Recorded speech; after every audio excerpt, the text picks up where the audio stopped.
വൈക്കം വെച്ചൂർ പഞ്ചായത്തിലും വെള്ളപ്പൊക്ക ഭീഷണി രൂക്ഷമാകുന്നു. 2 പാടശേഖരങ്ങളിൽ മട വീണതും തണ്ണീർമുക്കം ബണ്ടിലെ ഒഴുക്ക് നഷ്ടപ്പെട്ടതും സ്ഥിതി ഗുരുതരമാക്കിയെന്ന് പ്രദേശവാസികൾ പറയുന്നു.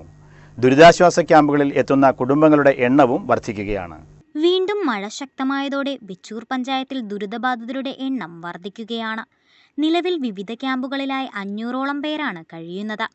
Idayazham saint Mary's LP school, saint Michael's Kudavechoor എന്നിവിടങ്ങളിലാണ് ദുരിതാശ്വാസ ക്യാമ്പുകൾ പ്രവർത്തിക്കുന്നത്. വിവിധ പ്രദേശങ്ങളിൽ നിന്നെത്തുന്ന വെള്ളം വേമ്പനാട്ടുകായലിലേക്ക് ഒഴുകിപ്പോകുന്നതിന് തടസ്സം നേരിടുന്നതാണ് സ്ഥിതിഗതികൾ രൂക്ഷമാക്കുന്നത്.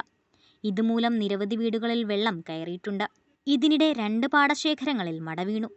പുല്ലും പോളയും അടിഞ്ഞുകൂടിയതോടെ തണ്ണീർമുക്കം ബണ്ടിലെ നീരൊഴുക്ക് തടസ്സപ്പെട്ടിരിക്കുകയാണെന്നും ജലനിരപ്പ് ഉയർന്നു വരുന്നത് കൂടുതൽ ആശങ്കയ്ക്ക് ഇടയാക്കിയിട്ടുണ്ടെന്നും വെച്ചൂർ പഞ്ചായത്ത് പ്രസിഡന്റ് ബിന്ദു അജി പറഞ്ഞു.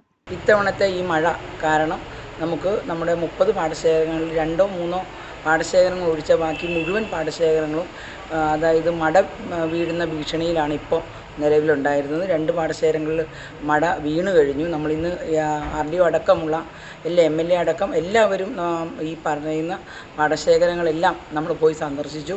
അവിടെ പറയുന്നത് നമുക്ക് ഈ ഗുരുതരമായിട്ട് അതായത് തോടുകളുടെ ആഴം കൂട്ടി നമുക്ക് പുനർനിർമ്മിച്ച് കൊടുത്താൽ മാത്രമേ ഈ ഒരു വെള്ളം കയറുന്ന ഒരു അവസ്ഥ നമുക്ക് പൂർണ്ണമായും നീക്കാൻ പറ്റുള്ളൂ. നിലവിൽ നമുക്ക് ഈ പറയുന്ന രീതിയിൽ മഴയുടെ വലിയ വെള്ളം ഇപ്പോൾ ഇന്ന് മഴ കുറവുണ്ടെങ്കിലും പക്ഷേ വെള്ളം നല്ല രീതിയിൽ വെള്ളം കയറിക്കൊണ്ടിരിക്കുകയാണ്. നമ്മുടെ പഞ്ചായത്തിൻ്റെ 4 പ്രദേശങ്ങൾ നമുക്കറിയാം.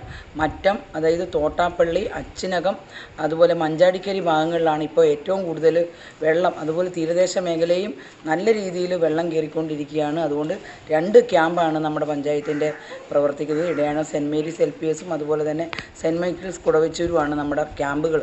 പഞ്ചായത്തിനെ വെള്ളപ്പൊക്ക ഭീഷണിയിൽ നിന്ന് രക്ഷിക്കണമെങ്കിൽ തോടുകളുടെ ആഴം കൂട്ടൽ മാത്രമാണ് പരിഹാരമെന്നും അവർ കൂട്ടിച്ചേർത്തു.